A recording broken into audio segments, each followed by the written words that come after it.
Hi, everyone. How are you? It's great to see you again. This is episode 8 of Crucial Conversations, and I'm looking forward to having a beautiful and incredible and amazing guest, and also a friend of mine joining. For those of you who are on Instagram, I would like to tell you that I'm sorry, we can't host Dr. Marloes on both, platforms because technology is not super fully available all the time. So we're gonna have her hosted here on StreamYard, and you guys can follow through on Instagram. Unfortunately, in a slightly elongated manner, so that you can see the connection and communication in a way that's comfortable for you. So just really quickly, give me a quick second as I prepare to invite the incredible and amazing Dr. Marloes. We're just going to wait for around 10 seconds just to give a chance for more people to log in to this session. As always, I'm going to be trying to look at your comments and your thoughts and ideas, and then get back to you, of course, with the necessary information.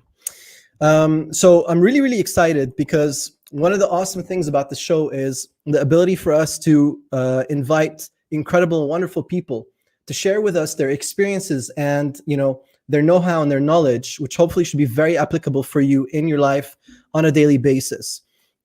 Dr. Marloes is really someone very, very special, and I'm not saying this to just make things sound a lot bigger than they are. She is really someone exceptional. She's gone through a lot in her life, and of course she'll share that with us.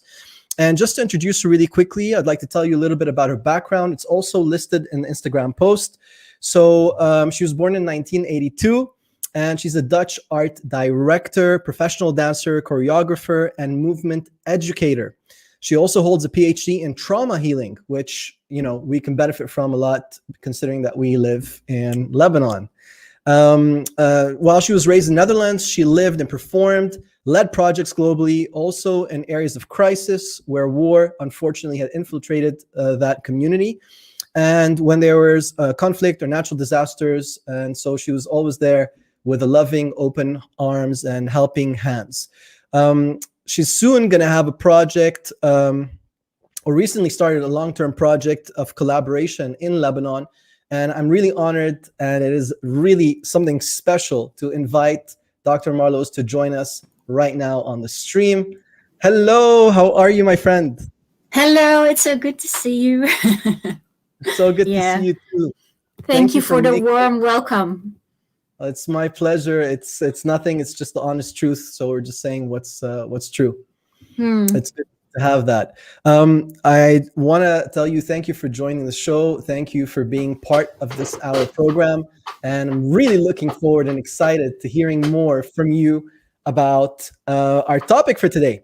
Now that the topic title obviously was something quite deep, which was from stagnancy or stagnation to movement. And we simplified it for the sake of a social media post into how to move from being stuck, which is stagnation in a sense, and go towards movement in your life. So I'm super excited to hear about this topic today. But before we get into that, would it be okay if I asked you to just tell us a little bit more about yourself? I know I did a soft intro, but just coming from you, it would be so much more rich and valuable. Yeah. So my first background is in dance. I fell in love with dance when I was very small. And I probably danced around the living room that much that my parents sent me to dance class. That's amazing. Yeah. And I also did acrobatics. So I love to climb on things, jump from things. So they thought she needs some training in that. And in the first period of my life, I just thought, oh, I'm in love with movement, as in the art of movement itself. But later I found out that my love for movement is actually much deeper. And that I get agitated when something is stagnant. I want to shake it and bring flow back. So that can be on a macro level in society, that can be on a micro level within a person, like a breathing pattern. So I found that I have a deep love for movement, which goes much, much deeper than just throwing up a leg, which is wonderful as well. Yeah. That's so incredible. We lost you for just a microsecond. You said Oh, I found, and then we lost those words. If you'd like to share them again with us. I found that my love for movement is so much deeper than just throwing up a leg. That's what I Then said. throwing up the leg. Yeah, If absolutely. throwing up a leg, yeah. That is so That was wonderful. it. Thank you so much. Thank you so much for telling us about that. I know you've worked on a lot of projects that have really brought the concept of movement into therapy and into well-being and into um, you know growth, I would say. So in just Mm. really simple terms for everyone that's watching right now, what is this topic going to be about really? I mean, what are we really discussing here, in just really simple and straightforward terms? Yeah. So I just want to share what I found in my personal life, but also working with my clients or working with movement as in the form of in the form of movement as art. Hmm. How, like, what stagnancy is. Hmm. I want to explore that together, and then what are the different ways that of how to move from stagnancy to like more openness and a position of Absolutely. hope and opportunities. Because sometimes I feel we don't even know we're stuck, and if we know we're stuck, we often don't know how to get out. Yeah. Yeah, that is so true. I can think of many times in my life where I was stuck and I didn't recognize it until my body gave me such loud signals, to the point where it's just like, oh my God. In fact, I had that revelation today as I was thinking about something with a good friend of mine. We were reflecting on an area of my life. Mm, And then I realized that I had actually stuck myself into this area for over a year, just based really purely on my limiting beliefs, on just the ideas that were in mm, my head that told me that I didn't have the capacity.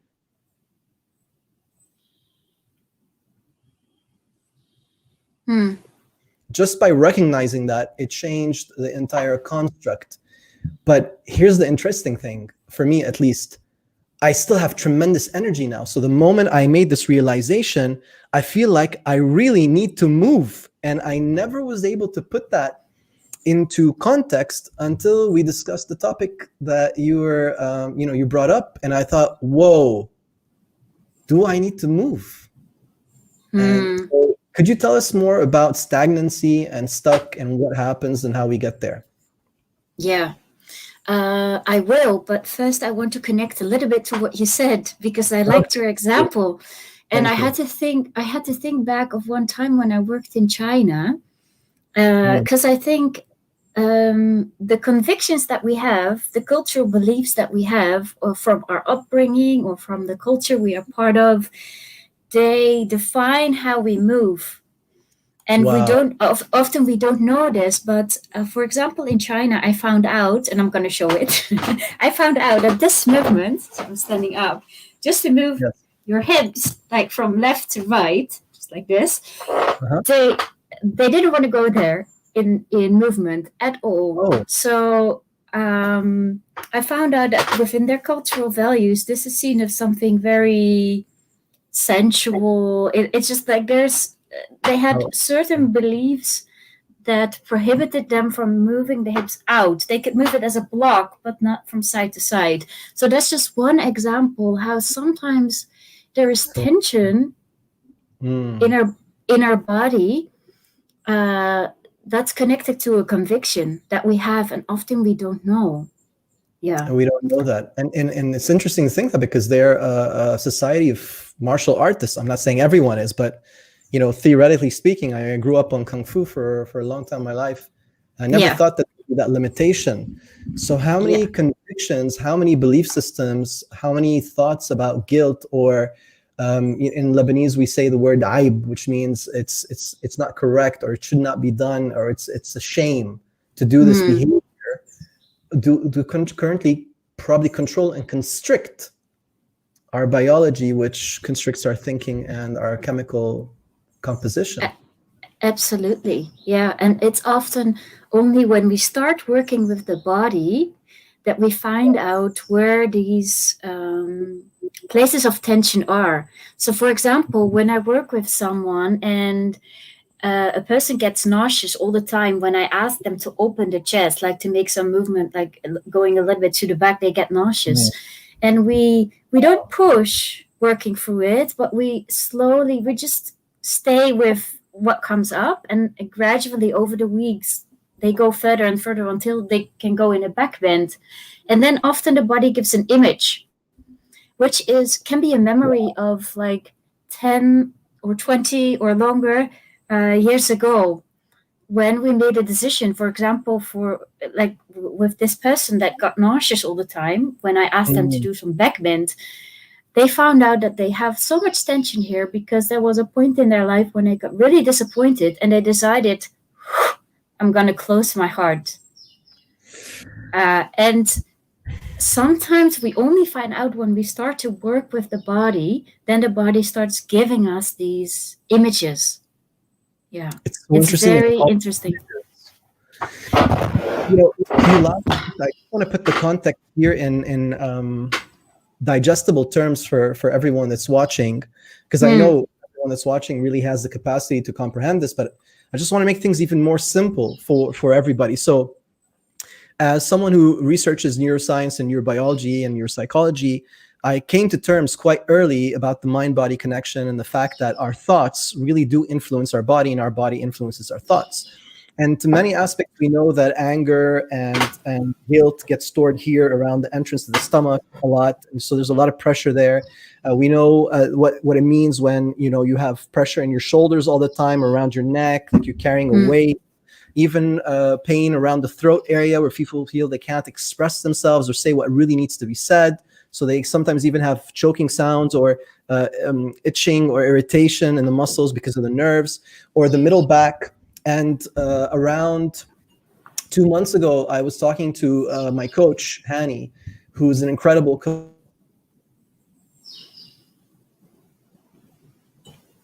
And one of them is quite serious.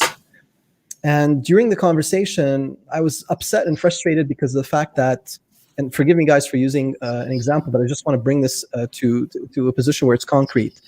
The fact that I had gone and seen several physiotherapists who were doing their best to treat my pain by relaxing the muscles, but for some reason it just didn't solve the problem.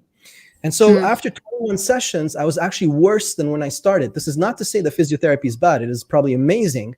But I felt like my challenge wasn't just physical in nature. It had a lot more tied into it. When I was talking to my coach, who was a very good friend of mine from a long time ago, and we connected, and he said, John, can I ask you a question? I said, sure. And this is all online. Could you stand up? And I stood up and I said, just turn around and just breathe.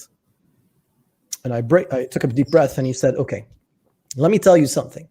You know how to take deep breathing because you're a diver and you're a martial artist, but you're not doing that in the normal state. So if you're practicing a certain exercise, you're breathing deep from the stomach, or if now I'm taking singing lessons, but in your normal behavior, you're actually breathing from the stomach and it's shallow. So I bet that your middle back is actually super tight. The moment he said that, I was like, oh my God, that's actually where I feel pain for the last year and a half the most. I feel like my middle back is stiff like a rock. And he explained that was affecting the tension on the muscles of my neck and kind of taught me how to release it through breathing. And I thought, I never even thought of that breathing could take us to that position. And then he gave me moves to do.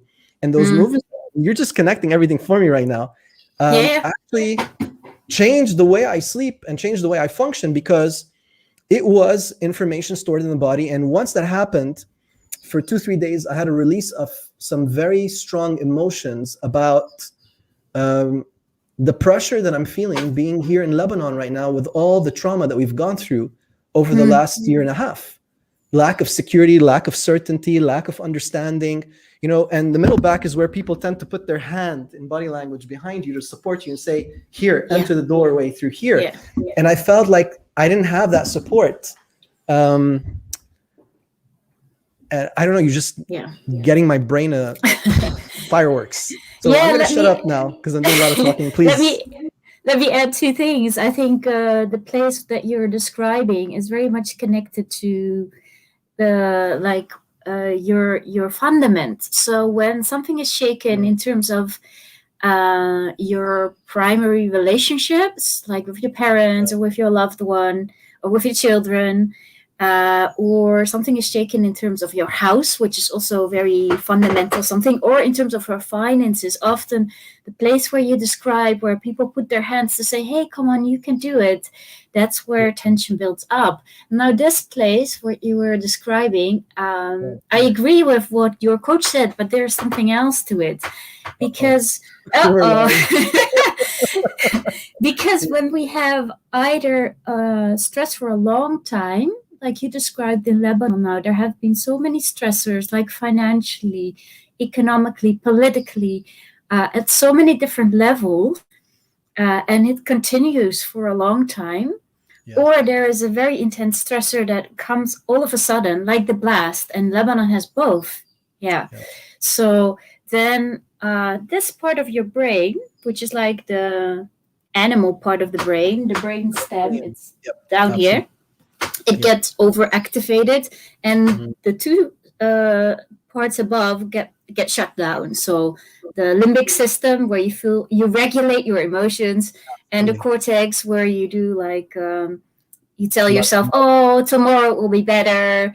Yeah. It won't be that bad in 2 months. So where you think and rationalize, they don't. There's no blood flow anymore, or not enough. They're not like they're basically just shut down. And then this nerve that runs from the instinctual brain, Yes. it's called the dorsal vagus nerve, and it gets really Yep. technical now, but it runs Yeah. here. So it means that often the jaw, it gets super stiff. So one of the first things I do when people have a lot of um, traumatic stress, we work with the jaw, Yep. because this nerve runs close to it that gets overactivated, and the nerve then continues along the spine and ends in your inner thighs. So often Yeah. the inner thighs also are super tight, and the inner thighs are connected then to the jaw. So I work with the jaw and the inner thighs to release the first primary tension. Yeah. So yeah, it's super interesting how it's all connected, and I think many of the countries had so many influences, either from religion or from uh, cultural philosophers, Right. that disconnected the body, the brain, this like it kind of ripped them apart, and that's where the problem starts, because they are so much functioning together. Yeah. A lot of reflection going on. I want to take a look at some of the comments that we're receiving. There's a lot of comments kicking in just to kind of see Coach Nadine Zainoun. She's a wonderful, wonderful coach, is saying that she really loves the info we're sharing. Thank you so much for that. Ladies and gentlemen, being connected. I'm sorry, I'm kind of looking a weird way because I have two phones kind of working.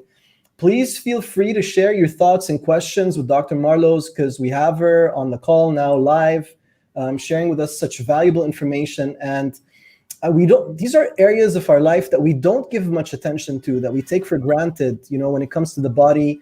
And this incredible organism that supports you all the time, helps you to get by in tough and stressful times, needs to be taken care of.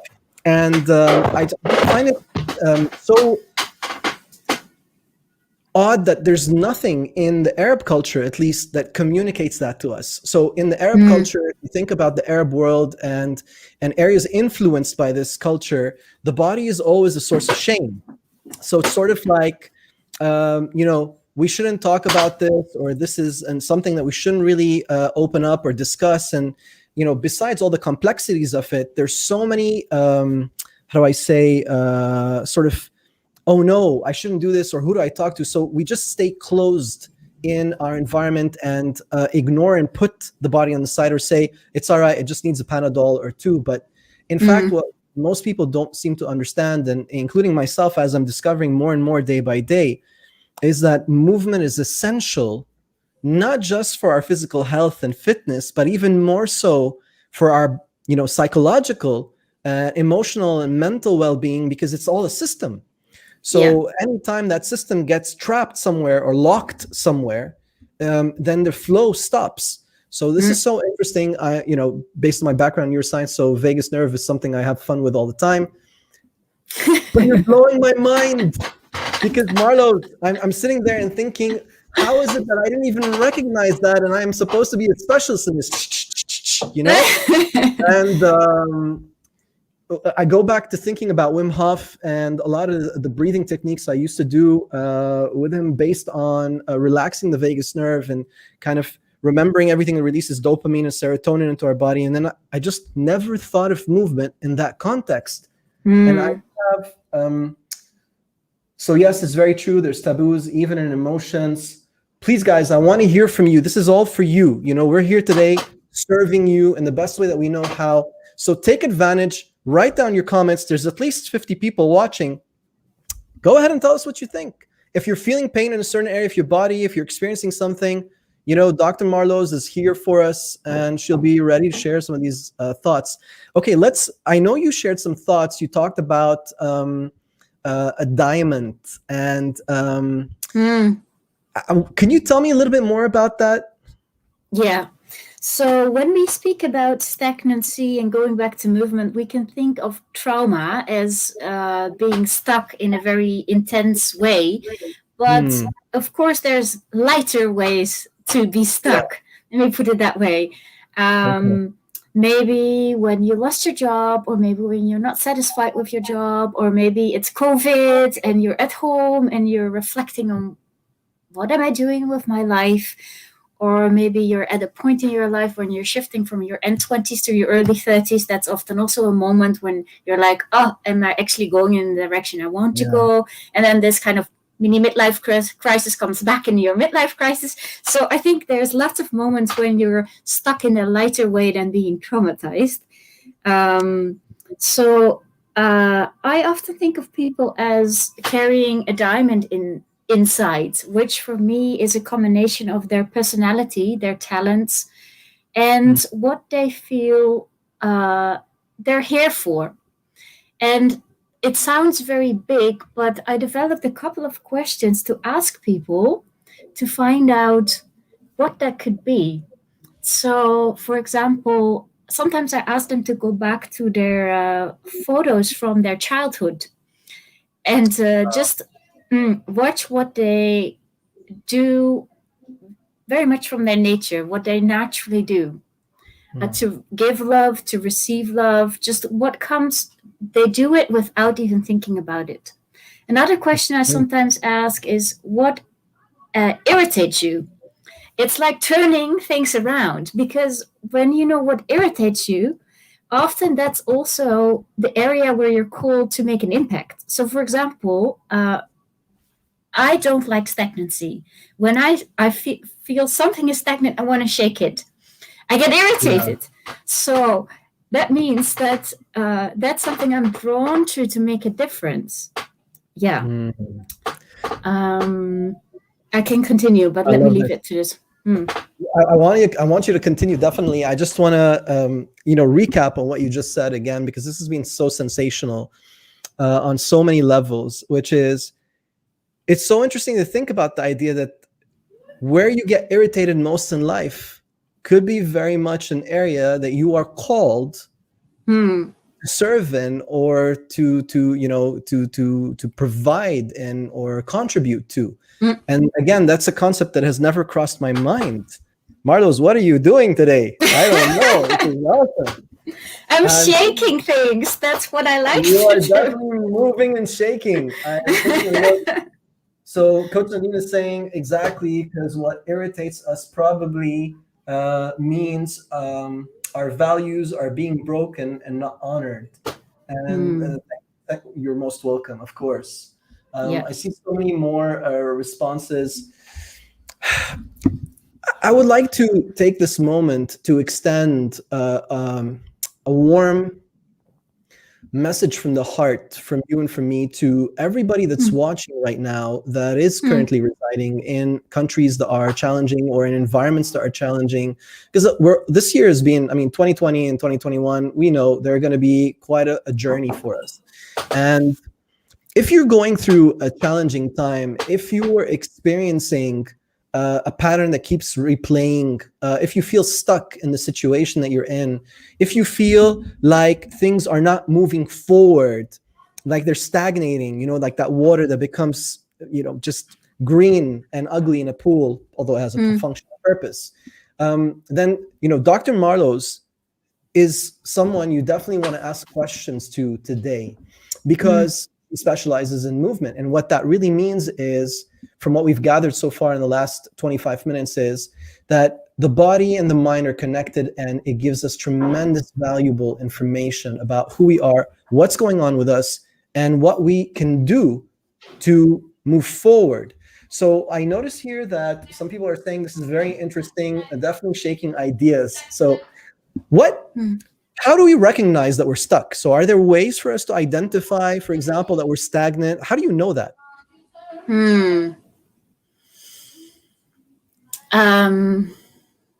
Reflection. Yeah, I'm reflecting. I'm asking myself, how do we not know that? And there, I think it's not just the Arab world, as you said, where it's there's so much shame connected to speaking about the body or connecting to the body. But it's also, for example, I originally come from the Netherlands. We have a Calvinist background, and the whole of Europe has a Christian Judean background, which there were early church fathers who also said, like, the body can never be the way to enlightenment. Or we threw out all the statues out of the church because we didn't want anything that would connect us to, like, expressing ourselves. We just wanted to believe with our head. And then there's Descartes and Fuchsius, which disconnected the body and the mind. So I think the first step to discover if you're stagnant is to realize that there have been so many influences that disconnected you from feeling your body. And to build like a new relationship with it, or to build a relationship with it, I think just sometimes I ask the clients I work with, okay, you put a timer twice a day, and twice a day you're gonna kind of like travel inwards, and just it sounds a bit funny, like travel inwards, and just gonna ask yourself, hey, you in there? How are you? How are you doing? And it sounds super awkward, but when I was in a period in my life when I wasn't fully connected to my, when I wasn't fully when I wasn't fully connected to my senses. Sorry, John, I didn't. No, nothing. I apologize for interrupting you. Sometimes your screen is going still, so I was just telling the viewers we're sorry if that happens. Oh, okay, yeah. So I ask my clients sometimes to turn inwards a couple of times a day and just ask themselves, "Hey, how are you? What do you feel? What's the temperature of your body? Do you feel any sensation in any body part? Is there an image that comes up?" Just to build a relationship with the body, and by repeating that, you get better and better at it. And then the second challenge is to not run away, because the human system, it doesn't like pain. So whatever it can do to not go towards anything that feels like pain, sadness, anger, all that, jealousy, all that stuff, it will do anything to not feel it and find a side path, move away. So you have to build up the ability to stay with it and to ask it questions, to be curious, to say, hey, I feel this tightness here. Hey, what is it that you want to tell me? What's your message?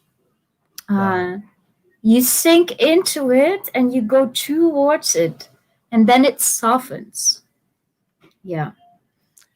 So to go back to your question, because I'm going like, no, it's okay. I'm reflecting with you. Yeah. How do you feel if you are stagnant? Well, if you start to connect more and more with your body, you will find out that there's places in your body where you feel it's tight, it feels heavy, It feels you can't bring movement to it. So for me to find out what's stagnant, you have to start building a relationship with your body in a very curious, loving, warm, fun way. Yeah. So can we do that right now, just in a sense, just to kind of take everyone through this? And after that, we have a good friend of mine from the States. I think she's currently in the States. She's always flying everywhere.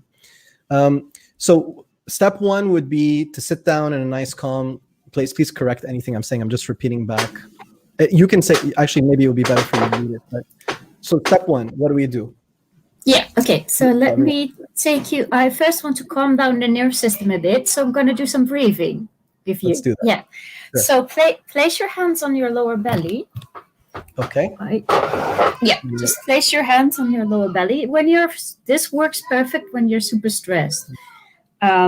So you breathe towards your hands when you inhale. And when you exhale, your belly comes back to normal.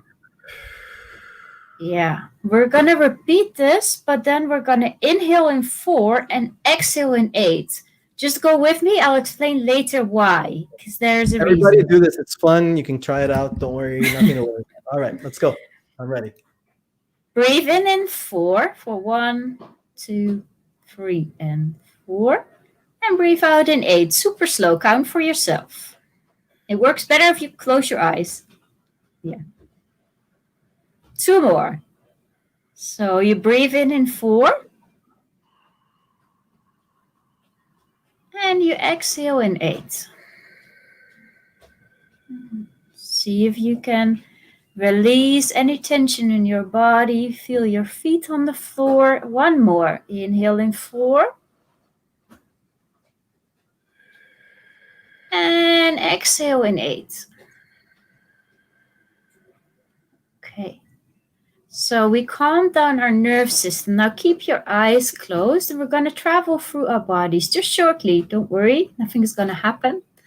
Just sense for a moment, where is your breath now? Is it in your belly or in your chest? Is it slow or fast? We're going to calm the system even more because the system needs to be a bit calm to listen. So we're going to calm the system even more, making some funny faces with our jaw. Yeah, you can laugh at me. It's fine. Do it. Just go for it with your jaw. Relaxing that dorsal vagus nerve. A couple of more weird faces. And relax. Now the last thing we do is we inhale, we bring our shoulders up as far as you can. You exhale and you let them go completely. And 1 more. Go. Okay. So now we're a bit calmer. Place 1 hand on your lower belly and 1 hand on your heart. Yeah. And close your eyes again. And try if you can make a connection with your heart. So you feel your hand close to yourself. Just breathe towards that hand for a moment. And then it's as if you travel inwards from there, as if you have a little window for which you can step into your heart. You just step into your heart. And have a look. How does it look like today? Just take a walk inside of your heart.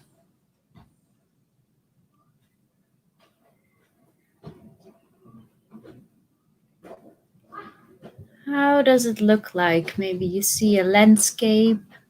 Maybe you see something else. What would it like today? Is there anything that your heart would like today? What is it that you can give to nourish it?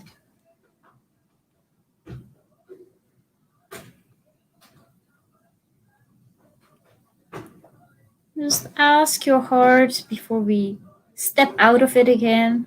What would nourish you today?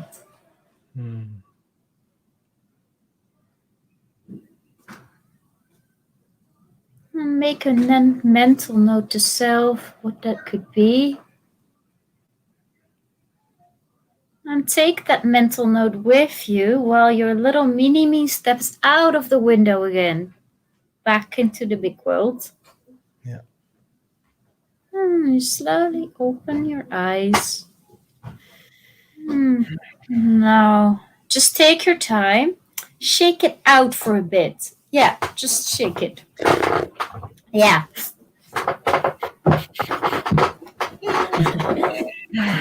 Okay. Okay.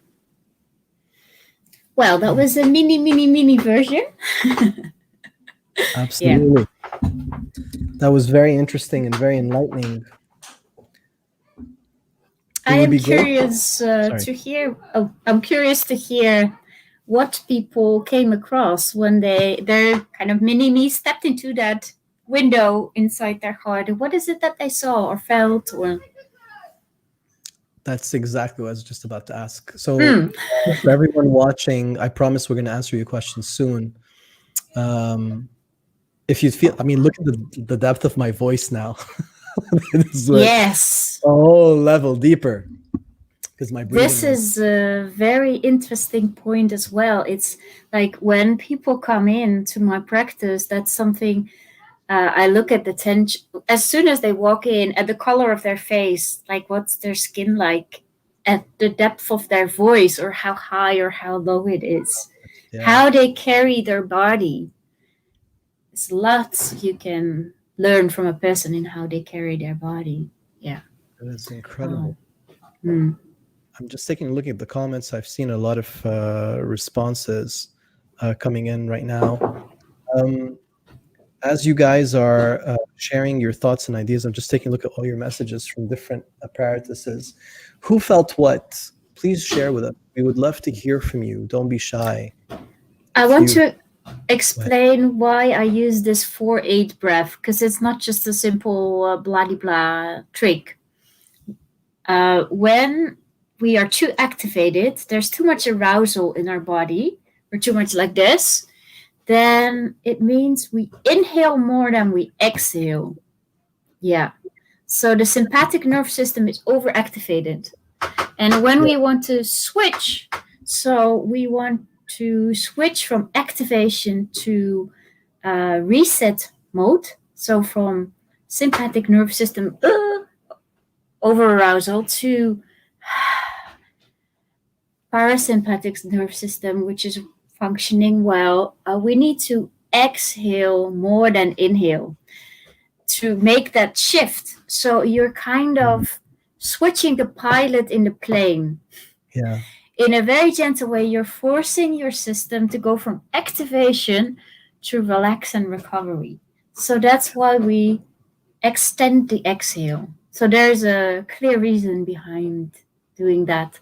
There's yeah, shaking also at the end, because when we have a lot of tension, all the blood flow goes here to the instinctual brain. And when you want to get out of this freeze mode, let's say, yeah. it helps to bring the blood flow back to the arms and the legs. So sometimes when I work with children, I tell them you can do the I don't know if you have that in Lebanon, but we have swimming where you make some beautiful ballet in the pool. Yeah, so I tell them, okay, now with your legs, make some beautiful ballet, and it helps to go out of this freeze mode into bringing life back into all the extremities. Mm. It's a tool from trauma work. Yeah, so the shaking also had a purpose at the end. That is so incredible and amazing. I see some comments shared. Some people said that they experienced the need to cry. Some people are saying that they experienced love and happiness. Someone said their heart told them they need ice cream, which is great. Hug. And someone was saying they're asking they felt a sharp, soft, sharp pain. So it's a sharp, specific pain in their right kidney after they Hmm. relax. Does that have any meaning? Well, in Chinese philosophy, the kidneys are the primary life givers, let's say, in the more Western philosophy, kidneys are connected to sadness. So when we are not able to release our sadness, sometimes the kidneys start to pain. Wow. So I would like to ask this person three things. One is, can you think of any way in which you hold sadness instead of releasing it? And if you do that, you need to find a way to let it come out. Second is, in terms of Chinese philosophy, we would then ask, how is your energy level? So if your energy level is very low, that means often that your kidneys are not functioning well, or there is something with the connection with your father or your grandfathers, like the ones before you. That's what they believe. Okay. So I have three questions in return. All right. That's my answer is three questions. Yeah. Got it. I'm waiting for the message to come through right now. So as the person responds, because I'm just keeping it And private. Please and go ahead. just to nourish the kidneys, it's you can place your hands at your back Okay. and then just create some warmth. This is just to nourish them while they speak. The first thing you want to do is just to tell them, "Hey, I hear you." You bring warmth to it. Yeah. So while we wait for the answer, that's something they can do. That is I also. incredible. Yeah, you see what Michael wrote? Yeah. Michael said, I was back on the beach in Kanapali. I think, Mike, you're in Hawaii right now, looking out at Molokai and Lanai. That was very calming. I noticed that the breathing exercise is very similar to chi breathing, and placing hands close to the car helps with blood circulation. Yeah.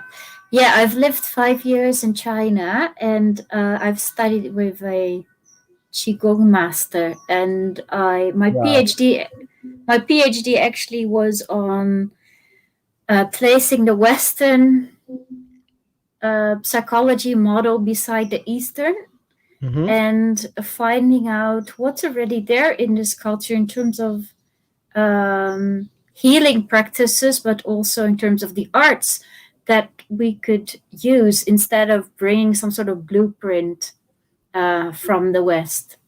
So yeah, he's right. That is so incredible.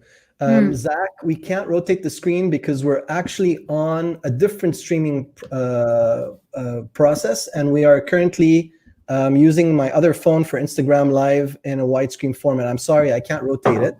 So you're just going to have to turn your phone for now and bear with me if you don't mind, just for today, because that's the only way we could get this session streamed out on 4 different platforms at the same time. But you can go, Zach, to my Instagram profile, which I'm going to throw the link on it. Give me a second right now. Sorry for that. And you can go straight to or Facebook, and you'll be able to join the proper structure for everything.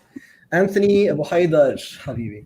So he's saying, John and Marloes, thank you for this. So enlightening. I actually feel a lot of pressure in my jaw. If you want to respond to Anthony, then we're going to move to Yumilka's question. I don't know if Anthony was watching when I explained that the jaw is connected to to the dorsal vagus nerve. So most primary tension goes into your jaw, sometimes into your neck at the sides, and your inner thighs, because they're also connected to the dorsal vagus nerve. So this breathing exercise from inhale 4, exhale 8 in your lower belly, it calms down the nerve system, but it also helps release some of the tension here, because it's the very instinctual, it's the tension from the instinctual brain. And it just make a lot of funny faces to relax it as well. Because this is really sometimes also people, when they have tension that they don't know about in their sleep, they start to do like grind their teeth. Yeah, grinding. Yes, so this is also the same reason. So try to bring a lot of movement to it and help use the general exercises for calming down your nerve system. We just did one with the 4-8 breathing, Yeah. uh, and we did the swimming in the air. Yes. But there's more that you can do to calm your nerves. Like, let me give you one more. I can't give Sure. you all today, but one more is you place one hand at your cortex, so at Mm-hmm. the human brain. You place one Okay. hand here at the instinctual brain. Yeah, Yep. and then when it's this part is overactivated, the lower hand, you Mm-hmm. want to first make sure you feel this hand, because when you feel the hand, already energy is activated there. So you Mm-hmm. activate the bloodstream from the lower compartment of the brain to the higher, and you help yourself to pull yourself out of the swamp, Yeah. which you might feel when you're overwhelmed. And then 100%. you visualize that there is a highway from the lower hand to the top hand, Mm-hmm. and you visualize that your breathing activates this highway. It's almost like a car going back and forth, just just to stimulate the blood flow from the lower part of the brain to the higher part of the brain. This That's helps you incredible. also to get rid of some of the very like the freeze, fight, And flight. flee Yeah. energy. Yeah. That is incredible. Um, so for everyone, just as a wrap up, for those of you who joined recently, and for those of you watching this recording later on, Dr. Marloes shared three exercises that help us to really take the reptilian brain, which is our animalistic core instinctive sense, which is Mm, meant to protect us from danger.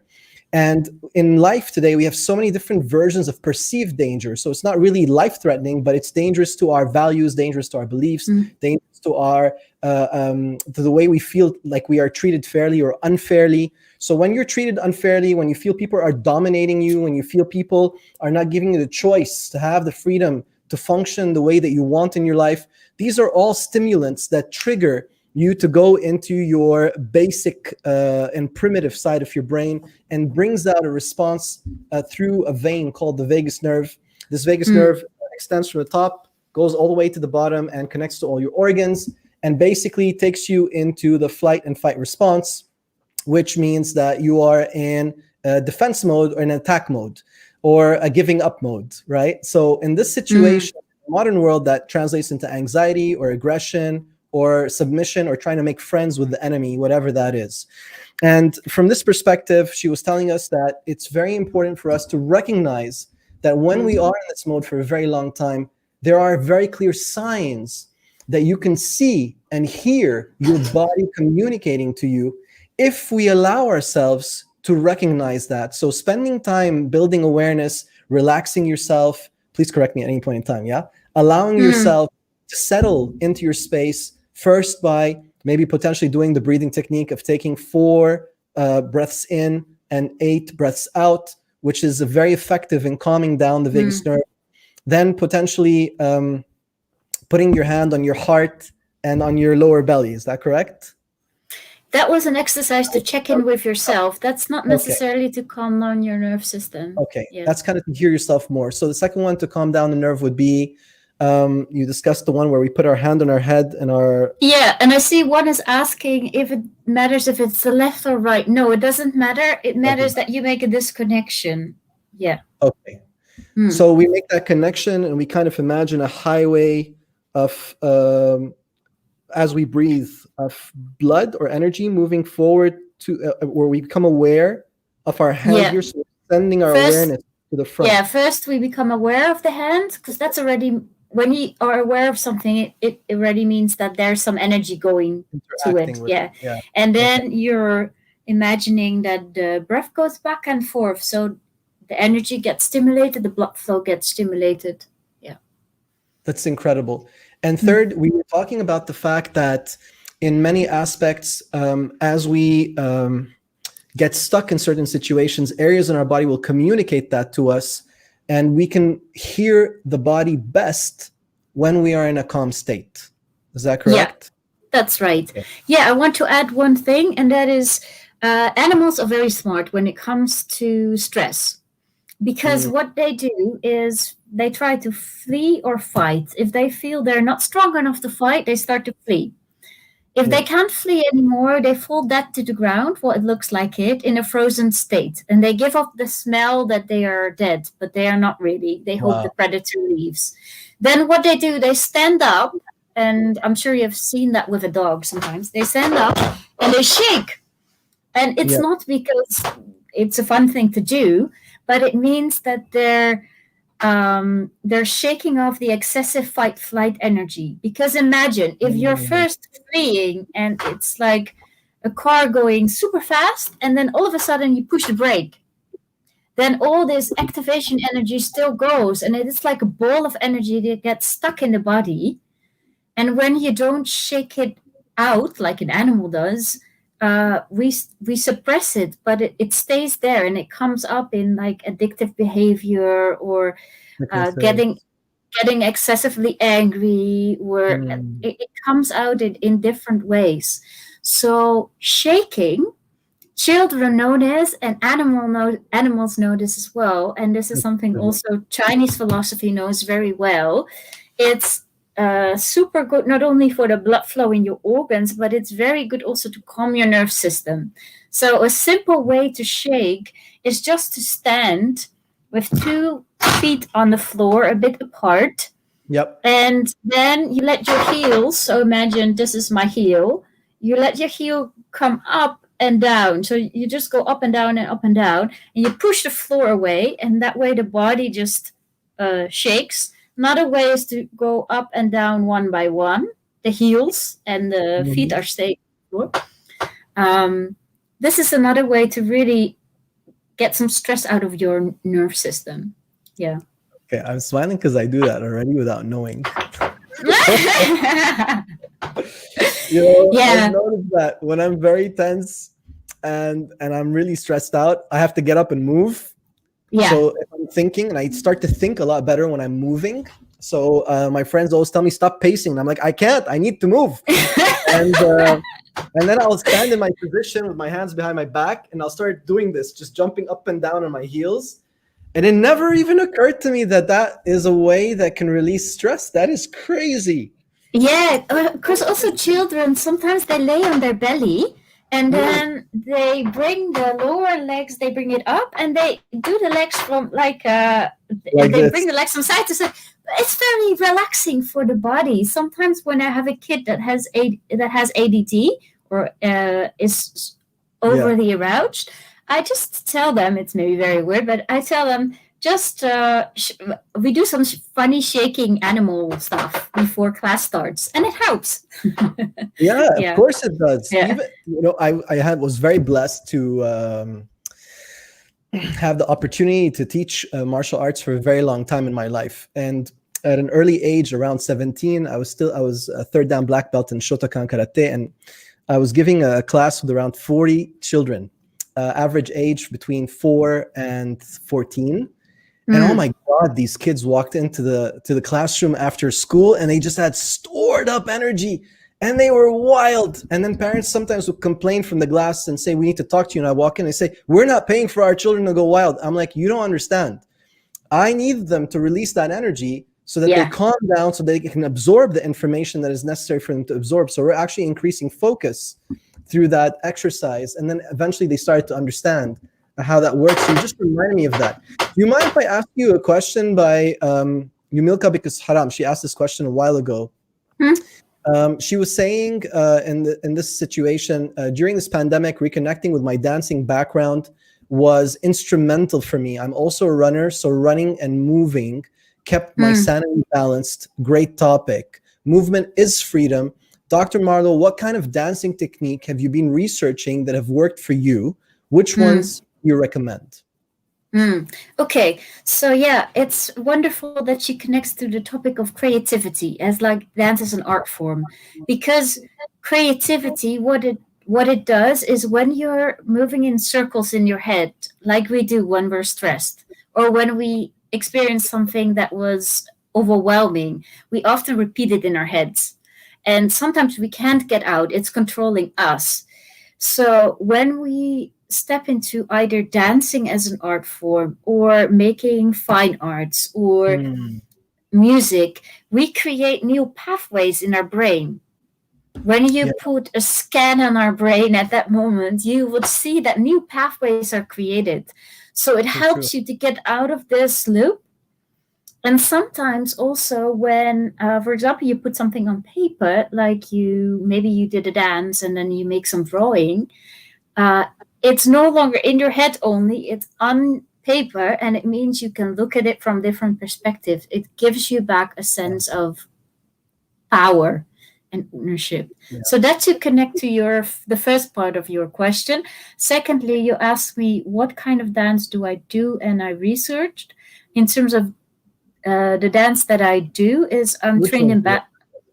I Sorry.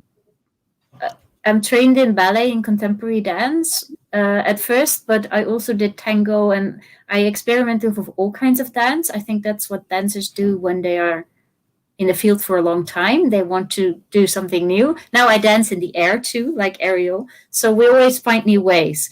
In terms of what works for releasing stress or even to connect with deep um, like memories that are stored in the body in the Mm. form of sensations and images, Yeah. there it doesn't really matter what kind of dance you use. It matters whether you're sensitive to what your body tells you. So, for example, when I work on trust, just a very general topic, and I ask a person to maybe first make a drawing Mhm. of what at that point trust means to them. And then I ask them to make a drawing of what they would like their relationship to be with trust. And then maybe we create a dance using African dance or contemporary, it doesn't matter, or ballet, or just free movement to dance this journey from first feeling and inhabiting how it's now, including all the elements that we don't like, and then dancing towards how we love it to be. So our body can feel like, how do I carry Wow. myself when I change my relationship to trust? How do I act then? How do I soften? What's my breathing pattern? How do I connect to another body? Sometimes I throw myself as a therapist also in the dance because I feel there's another body needed.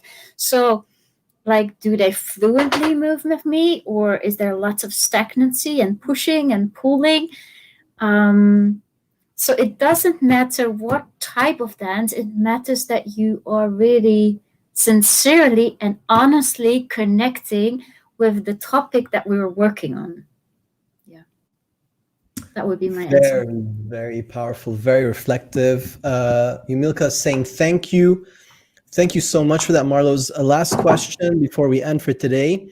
Odd question from Michael. He's saying that it's actually a fun question. Is there any benefit in spreading the fingers and toes and stretching when inhaling deeply? I notice cats do this when yawning. I can tell you Lucy does this all the time. She drives me nuts. Spreading the fingers and toes and stretching. Well, it's a natural thing that the body wants to do. So, for example, there is one exercise I sometimes do for people that have tension in their shoulders. Like, Mm. I make them cross their arms, but when they bring up the arms, I ask them to open their hands. Yeah, open their hands when they bring it up and close the hands when they bring it down, because it just means that you create more tension and then you're able to release more tension. So I can imagine maybe the cat thinks, oh, I'm creating so much tension, and then it's able to relax deeper. Uh, that's my thinking. Yeah, that Yeah, reminds me of a relaxation technique that we do sometimes where we ask the person to visualize areas of their body and then we say go tight, tight, tight, tight, tight, and then just yeah, relax with the breathing. We yeah, go yeah, full body yeah, relaxation. It works tremendously well. yeah, Um, exactly. wow, that's really incredible. What else? Thing 7:30. Yeah, it's pretty much time to wrap this up. Marloes, Dr. Marloes, you've been incredible. It was such a sensational session. I honestly learned tremendously and reflected on so many things. Hmm. And I'm so excited. I mean, when I close this, I'm going to go do a chicken dance inside to some house music and, and all the We kinds of do. stuff. We do want to see that on Instagram, so On please make a Instagram, chicken dance. video. If 20 people join me, I'll give you the chicken dance. It's not actually color, but actually join me in the chicken dance. I'll do it live. Thank you so much. Would you like to leave us with some parting words or thoughts as a wrap up for the session? And thank you so much for giving us your valuable time. Truly. Yeah, what I would like to end with is that I have become a bit worried about a term that I heard lately, and I think it's very relevant to bring this up. Someone talked about the Beirut syndrome.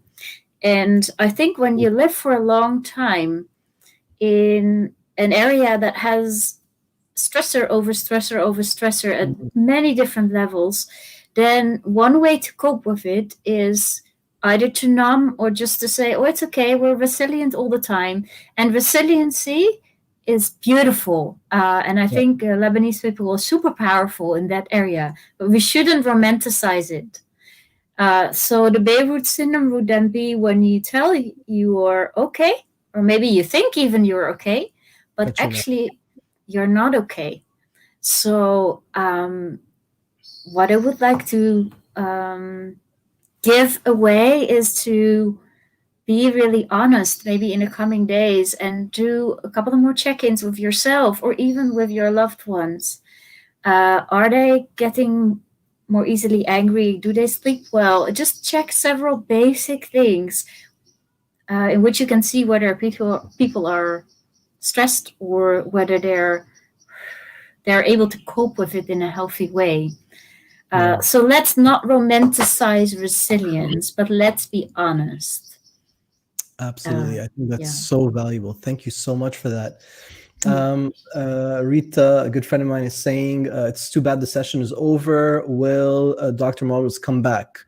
So that's kind of up to you. I know you're doing some projects in Lebanon online and then some physically here eventually.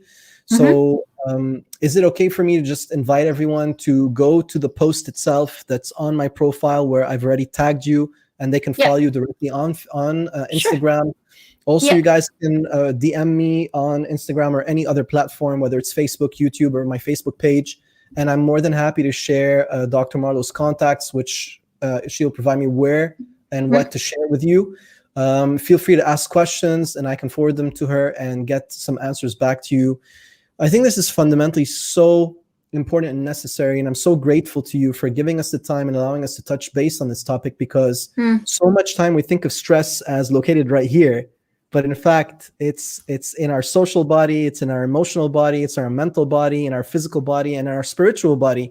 And we need to recognize, if we truly want to love ourselves, that there's so much more to us than what meets the eye, and just go on a journey of discovery through individuals that are incredible like you. So thank you and God bless you. Really appreciate it. Thank you, everyone, for watching. It was a pleasure to meet you all online. Yeah. The pleasure is all ours. Ladies and gentlemen, thank you so much. This has been episode 8 of Honest Conversations. As you can tell, we're very straightforward. We have these conversations from the heart. We're here to serve you. We love you all. I look forward to seeing you next week on Friday at 6:30. Again, hopefully should have an incredible guest joining the show. Doctor, see you around. Thank you so much for your time. God bless you. Have a beautiful, beautiful weekend. Thank you so much.